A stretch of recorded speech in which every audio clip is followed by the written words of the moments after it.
Hi all எல்லோரும் எப்படி இருக்கீங்க? எல்லாருக்கும் ஹாப்பி பொங்கல்.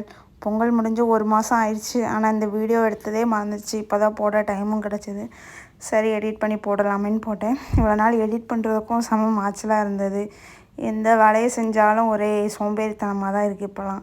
இந்த வீடியோவில் ஃபுல்லாமே பொங்கலுக்கு ஸ்பெஷலாக வைக்கக்கூடிய அந்த காய் குழம்போட ரெசிபி தான் ஷேர் பண்ணியிருப்பேன்.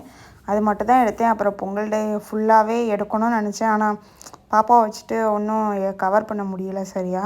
காலையிலேயே பொங்கல் வைக்கணும்னு கிளம்பி மணி 10 ஆனதுக்கப்புறம் தான் பொங்கலே வச்சோம். ஃபஸ்ட்டு வெண்பொங்கல் வச்சு அது பொங்கி முடிஞ்சதுக்கப்புறமா அதை இறக்கி வச்சுட்டு அப்புறம் சர்க்கரை பொங்கல் வச்சோம். அதுவும் இறக்கி வச்சதுக்கப்புறமா அதே அடுப்புலேயே இந்த காய் குழம்புக்கு ஃபஸ்ட்டு வந்துட்டு கொண்டக்கடலை, முச்சை, துவரம்பருப்பு 3யுமே நைட்டே ஊற போட்டு வச்சுருவாங்க. அதுக்கப்புறம் அதை தண்ணி ஊற்றி அதை நல்லா கொதிக்க வச்சுட்டு இருப்போம். அந்த சமயத்தில் நம்ம இருக்கிற காய் எல்லாமே நம்ம கடையில் போய் கேட்டாலே எல்லா காயுமே ஒவ்வொரு எத்தனை வகையான கிழங்கு இருக்கோ அத்தனை வகையான கிழங்கு, அந்த பொங்கல் டைம் மட்டுமே கிடைக்கக்கூடிய காய்கறிகள்லாம் நிறையா இருக்கும். இந்த மூக்குத்தி காயெல்லாம் மற்ற டைமில் நான் பார்த்ததே கிடையாது. பொங்கல் டைம் மட்டும் தான் கிடைக்கும். அந்த மாதிரி எல்லா காய்கறியுமே 1 2 போட்டு பேருக்கு வாங்கிட்டு வருவாங்க.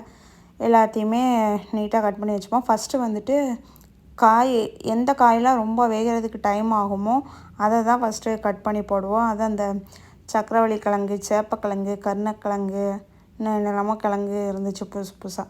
அந்த கிழங்கு எல்லாத்தையுமே வெட்டி தண்ணியில் போட்டு வச்சிட்டோம். அப்போ தான் கலர் மாறாமல் இருக்கும். அதுக்கப்புறமா அந்த பயிர் ஓரளவு அது வேகணும்லாம் அவசியம் இல்லை. அதை வெட்டி முடித்தோன்னே இதை தூக்கி அதில் கழுவி அப்படியே போட்டுற வேண்டியதான். இப்போவே இது கூட இந்த கிழங்குலலாம் நல்லா உப்பு பிடிக்கணும், உப்பு மஞ்சள்லாம் பிடிக்கணுன்றதுக்காக கொஞ்சமாக உப்பும் கொஞ்சமாக மஞ்சத்தூளும் போட்டுக்கோங்க. தேவையான அளவு பார்த்து போட்டுக்கலாம். அப்புறமா இது கூடவே கொஞ்சம் பெருங்காயத்தூள் சேர்த்துக்கலாம். அதுக்கப்புறமா இது ஒரு ஓரமாக வெந்துகிட்டே இருக்கும். நம்ம அதுக்கடுத்து தேவையான தக்காளி, வெங்காயம், பச்சை மிளகா, வெண்டைக்காய், பீன்ஸு, கேரட் இந்த மாதிரி என்ன காயெலாம் இருக்கோ எல்லாத்தையும் உட்காந்து வெட்ட வேண்டியதான். இதெல்லாம் எங்கள் அம்மா போட்டுட்ருக்கிற கேப்லேயே நானும் எங்கள் அண்ணியும் சேர்ந்து வெங்காயத்தை உரித்து வச்சுட்டோம். அது ரெடி ஆனதுக்கப்புறம் அதையும் தூக்கி எங்கள் அம்மா உள்ளே கொட்டிட்டாங்க. இந்த குழம்பு ஃபுல்லாகவே எங்கள் அம்மா தான் வைக்கிறாங்க. ஏன்னா எனக்கும் எங்கள் அண்ணிக்கும் வைக்க தெரியாது. நான் இதை மெயினாக வீடியோ எடுத்ததே ஃப்யூச்சரில் நம்ம எப்போவாவது வைக்கணும்னு அதை பார்த்து வச்சுக்கலாம் அப்படின்றதுக்காக தான் எடுத்தே வச்சுருக்கேன். அப்புறம் அந்த கேப்பில் மற்ற எல்லா காயுமே நாங்கள் வெட்டிட்டோம். அப்புறம் அதையுமே எடுத்து எல்லாத்தையும் உள்ளே கழுவி போட்டாச்சு. கூடவே சேர்ந்து எங்கள் பாப்பாவும் எங்களுக்கு நல்லா காய் வெட்டி தந்தா, காய் அள்ளி போட்டால். அவளுக்கு தெரிஞ்ச அளவு என்னத்தையோ பண்ணிட்டு கிடந்தா. அவளும் பொங்கல் நல்லபடியாக செலிப்ரேட் பண்ணா அதில். அப்புறமா இந்த குழம்புக்கு மெயினாக மசாலா ஃப்ரெஷ்ஷாக அரைச்சி தான் சேர்ப்பாங்க. அப்போ தான் டேஸ்ட் நல்லாயிருக்கும்.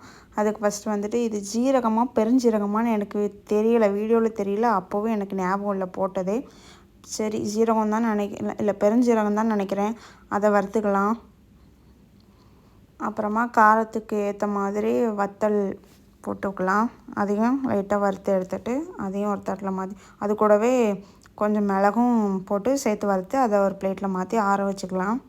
நல்லா ஆறினதுக்கப்புறமா எடுத்து நல்லா கொரகொரப்பாக இருக்கிற மாதிரி அரைச்சி எடுத்தாலே போதும். அரைச்சி எடுத்துகிட்டு அதுக்கப்புறம் காயெல்லாம் வெந்திருக்கா வேகலையெல்லாம் பார்க்க வேணாம். எல்லாத்தையும் நல்லா ஒரு தடவை அடி பிடிக்காமல் இருக்கிற மாதிரி கிண்டி விட்டுட்டு இந்த மசாலா போடுறத இது கூட சேர்த்துற வேண்டியதான்.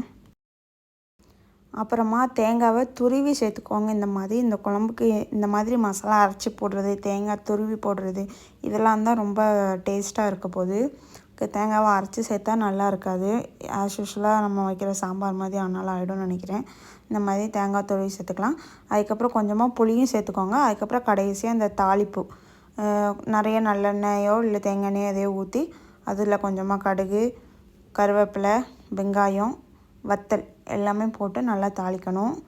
வெங்காயம் நல்லா கரிஞ்சி வரணுமா, அப்போ தான் அந்த ஃப்ளேவர் நல்லா இருக்கும்னு எங்கள் அம்மா சொன்னாங்க. அந்த மாதிரி நல்லா கறியை விட்டு எடுத்து அதுக்கப்புறம் இதை தூக்கி அதில் ஊற்றிட்டோன்னா அவ்வளோதான் குழம்பு ரெடி. கடைசியாக கொஞ்சமாக கொத்தமல்லி தலையும் தூவிக்கோங்க. ஒரு 2 நிமிஷம் அப்படியே அடுப்பில் வச்சுட்டு அப்புறம் இறக்கி எடுத்து வெண்பொங்கல் கூடவோ இல்லை எங்கள் வீட்டில் எல்லாருக்குமே இந்த குழம்ப சக்கரை பொங்கல் கூட வச்சு சாப்பிட ரொம்ப பிடிக்கும். அந்த இனிப்பு காரம் சேர்த்து சாப்பிடும்போது டேஸ்ட்டாக இருக்கும். கண்டிப்பாக நீங்களும் அதில் மாதிரி ட்ரை பண்ணி பாருங்கள்.